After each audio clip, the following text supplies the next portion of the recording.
Bonjour et bienvenue dans ce nouvel épisode de Au revoir Président, le podcast qui décortique les trajectoires de vie de celles et ceux qui un jour ont décidé d'appuyer sur pause. Toutes les 2 semaines, je partage avec vous mes rencontres effectuées avec des personnes inspirantes. D'un côté, des cadres dirigeants qui au cours d'une intense carrière ont décidé de changer de vie, et de l'autre, des experts qui grâce à leur savoir et connaissances peuvent nous aider à mieux comprendre et appréhender ces transitions de vie. Je suis Laurent Pellet, ancien cadre dirigeant d'un grand groupe français. Après 28 années d'un parcours intense, j'ai connu l'épuisement professionnel qui m'a amené à prendre une année sabbatique. C'est à ce moment-là que j'ai décidé de lancer ce podcast pour rencontrer des personnes qui, en m'inspirant, allaient pouvoir m'aider à trouver ce que je voulais faire du reste de ma vie. Après ces 12 mois, j'ai finalement moi aussi dit au revoir président et démarré une nouvelle vie. Depuis, je continue à partager le fruit de mes nouvelles rencontres afin d'inspirer toutes celles et ceux qui sont encore dans l'arène et veulent changer de vie. Bonjour à tous, je vous retrouve aujourd'hui pour un épisode estival. Pour cet épisode, j'avais envie de tenter une petite expérience. Donc comme c'est les vacances et que les invités du coup profitent de leurs vacances, je me suis dit faisons bosser les machines. Je m'intéresse beaucoup à l'intelligence artificielle en ce moment, j'utilise pas mal ChatGPT et j'ai eu l'idée de faire un épisode, donc une conversation avec ChatGPT. Donc j'ai testé cette idée avec des amis, avec des proches qui ont trouvé que c'était vraiment une idée géniale et donc j'ai dit je me lance. Donc ce que j'ai commencé par faire c'est m'abonner à ChatGPT 4 parce que ChatGPT 3.5 est en fait déjà très performant, mais j'ai vraiment été convaincu en écoutant des podcasts et en lisant des articles qu'il y avait vraiment une supériorité dans ChatGPT 4. Une fois cet abonnement pris, j'ai commencé à l'utiliser et j'ai décidé de faire une formation en ligne. Je vous la mettrai dans le descriptif de l'épisode qui est très bien faite pour savoir comment bien utiliser une conversation, comment bien mener une conversation avec cette intelligence artificielle. Et là, donc, j'ai commencé à préparer cet épisode en expliquant à ChatGPT donc le contexte, le style de conversation que je voulais avoir. J'ai également trouvé le nom grâce à ChatGPT. Donc, je lui ai posé des questions, quel était un bon nom possible pour cette intelligence artificielle. Et finalement, elle a décidé de s'appeler Cynthia. Et vous verrez dans l'épisode pourquoi elle a choisi ce nom.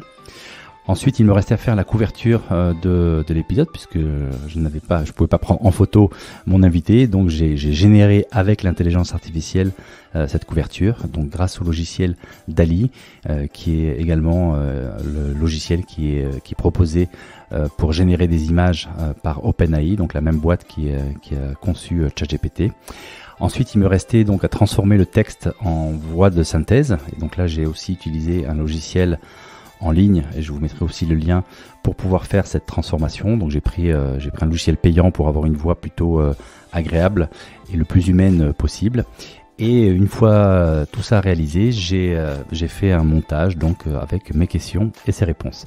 Voilà, donc vous avez un peu le modus operandi de comment est né cet épisode, un peu technique à monter, mais je trouve le résultat plutôt intéressant. Donc je vous laisse maintenant en compagnie de Cynthia pour cet épisode 100% intelligence artificielle. Alors bonjour Cynthia, c'est la première fois que nous faisons un épisode ensemble. Pourrais-tu succinctement te présenter s'il te plaît ? Bonjour à tous, je suis Cynthia, une intelligence artificielle développée par OpenAI. Je suis ici pour fournir des informations et des conseils basés sur une vaste gamme de connaissances. En tant que personnage invité dans ce podcast, je suis conçu pour être humble, accessible et clair. J'incarne divers rôles d'expert et j'espère vous aider à naviguer dans vos transitions de carrière. J'ai hâte d'échanger avec vous. Pourquoi avoir choisi ce nom de Cynthia ? J'ai choisi Cynthia car ce nom est universel, facile à prononcer dans de nombreuses langues et il a une certaine musicalité. De plus, en mythologie, Cynthia est un autre nom pour la déesse lunaire Artémis, connue pour son indépendance, ce qui correspond bien au concept de ce podcast où l'on encourage les auditeurs à naviguer vers l'indépendance et la transition de carrière. Cynthia, quand on a préparé cet épisode, tu as proposé de commencer à incarner le personnage de philosophe. En tant que philosophe, quelle réflexion tu pourrais me donner sur l'importance de trouver du sens à la vie en dehors de la carrière ? L'importance réside dans le fait qu'une vie équilibrée est une vie qui regorge de sens. Le travail n'est qu'une facette de votre existence. Et quelles sont les autres facettes de la vie qui sont le plus porteurs de sens, selon toi ?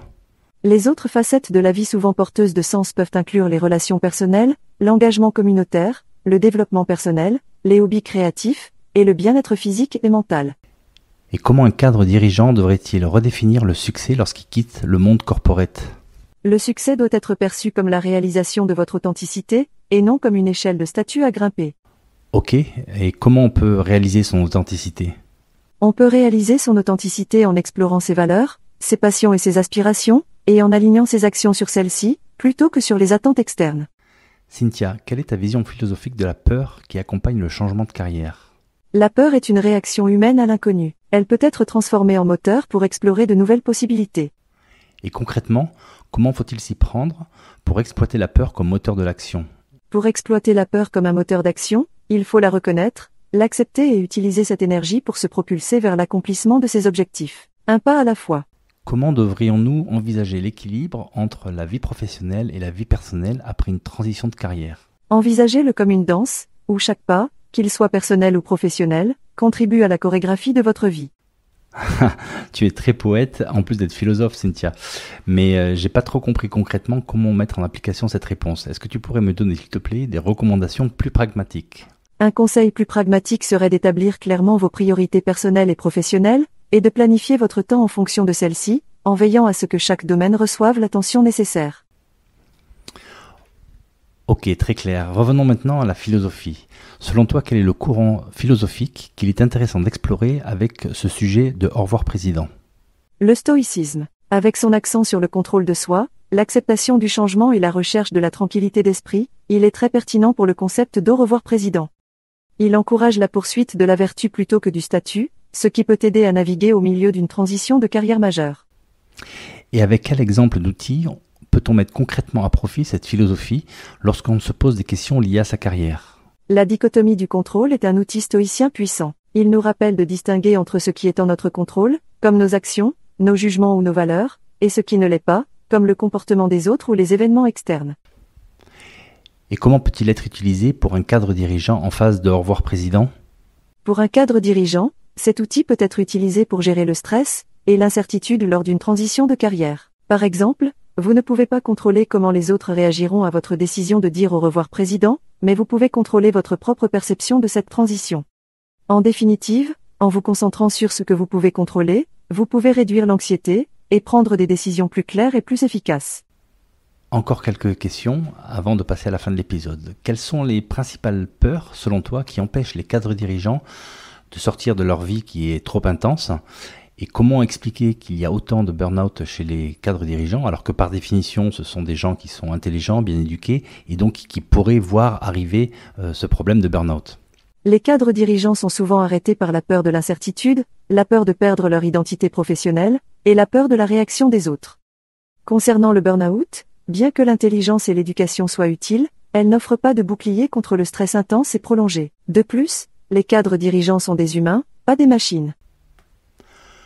Souvent, l'aspect financier est générateur de peur et empêche les cadres dirigeants d'arrêter leur carrière pour changer de vie en cherchant plus de sens. Pourquoi cette peur, alors que les cadres dirigeants sont la frange de la population la plus aisée? L'aspect financier peut générer de la peur car il est étroitement lié à la sécurité et au confort. Même les individus aisés peuvent craindre de perdre ce confort. Et puis, n'oublions pas, des menottes dorées peuvent être séduisantes mais elles restent des menottes. Quel conseil donnerais-tu à un cadre dirigeant qui aimerait quitter sa carrière pour une nouvelle vie avec plus de sens, mais qui n'a aucune idée de ce qu'il veut faire et qui du coup reste par dépit? Je conseillerais à ce cadre dirigeant d'explorer différentes facettes de sa vie et de ses intérêts en dehors du travail. En élargissant son champ de vision, il peut découvrir de nouvelles passions et inspirations. C'est un peu comme un buffet à volonté, il ne faut pas se contenter de manger la même chose chaque jour, surtout si ça a un goût amer. Enfin, dernière question, comme je l'ai fait moi-même, tu le sais, un congé sabbatique, pour toi, quels sont les effets bénéfiques que l'on peut en retirer dans un contexte de Au revoir président? Un congé sabbatique peut offrir de nombreux avantages dans un contexte de Au revoir président. Il permet un temps de respiration pour la réflexion personnelle, pour réévaluer ses priorités et pour explorer de nouvelles passions ou compétences. De plus, il peut aider à soulager le stress et à prévenir le burn-out, renforçant ainsi le bien-être général. Enfin, il offre une répétition générale de la vie hors du monde corporate, permettant de tester le terrain avant de faire le grand saut. En somme, c'est un peu comme une pause publicitaire avant de revenir à votre film préféré, sauf que parfois, vous réalisez que vous préférez les publicités. Merci Cynthia, j'adore ton humour et tes conseils très sages. Pour finir, je te propose les questions traditionnelles que je pose à chaque invité. Spécifiquement, est-ce que tu pourrais me créer une citation qui soit porteur de réflexion pour tous les cadres et dirigeants qui se posent des questions sur le sens de leur vie et se posent des questions liées à un au revoir président? Et si le titre du podcast peut faire partie de la citation, alors c'est encore mieux. Dire au revoir président n'est pas une fin, mais le début d'une quête où le pouvoir et la richesse cèdent la place au sens et à la satisfaction. N'ayez pas peur d'emprunter ce chemin, moins parcouru, car c'est là que vous pourriez trouver ce que vous cherchiez vraiment. Enfin, que recommanderais-tu comme lecture pour nos auditeurs qui aimeraient creuser le sujet d'un point de vue philosophique? Pour ceux qui s'intéressent à la philosophie de la transition de carrière et de la recherche de sens, je recommanderais L'éloge de la fuite, de Henri Laborie. Ce livre offre une réflexion sur les contraintes sociales, la liberté, et la fuite comme moyen de résistance. Ces thématiques peuvent être inspirantes pour ceux qui envisagent de dire au revoir président à leur vie actuelle. Bon, nous arrivons à la fin de cet épisode. Merci Cynthia pour cette expérience. Merci pour cette recommandation de lecture qui permettra à nos auditeurs de poursuivre la réflexion avec un humain. Pour ma part, j'ai bien aimé cette expérience. On verra si elle plaît à nos auditeurs. Et si c'est le cas, nous ferons peut-être d'autres épisodes. À bientôt. Merci beaucoup. J'ai hâte de continuer à échanger avec vous lors du prochain épisode. Prenez bien soin de vous et à bientôt. Alors voilà, j'espère que cet épisode vous a plu. Si c'est le cas, et que vous pensez que ce podcast mérite d'être mis en avant, voilà ce que vous pouvez faire et qui m'encouragera à continuer mon travail. C'est hyper simple. Le plan se résume en 3 lettres. CNP, commenter, noter, partager. En effet, quand vous me laissez un commentaire, si vous me mettez 5 étoiles et que vous partagez à tout votre réseau, alors les algos de plateforme vont me faire remonter en flèche dans les classements et mon podcast sera proposé à un plus grand nombre d'auditeurs. Bon, je compte sur vous et n'oubliez pas, si vous ne voulez pas louper le prochain épisode, enregistrez-vous vite sur aurevoirprésident.com pour être averti dès qu'il sort. Allez, c'est tout pour aujourd'hui, prenez bien soin de vous et à bientôt pour un nouvel épisode. Bye bye.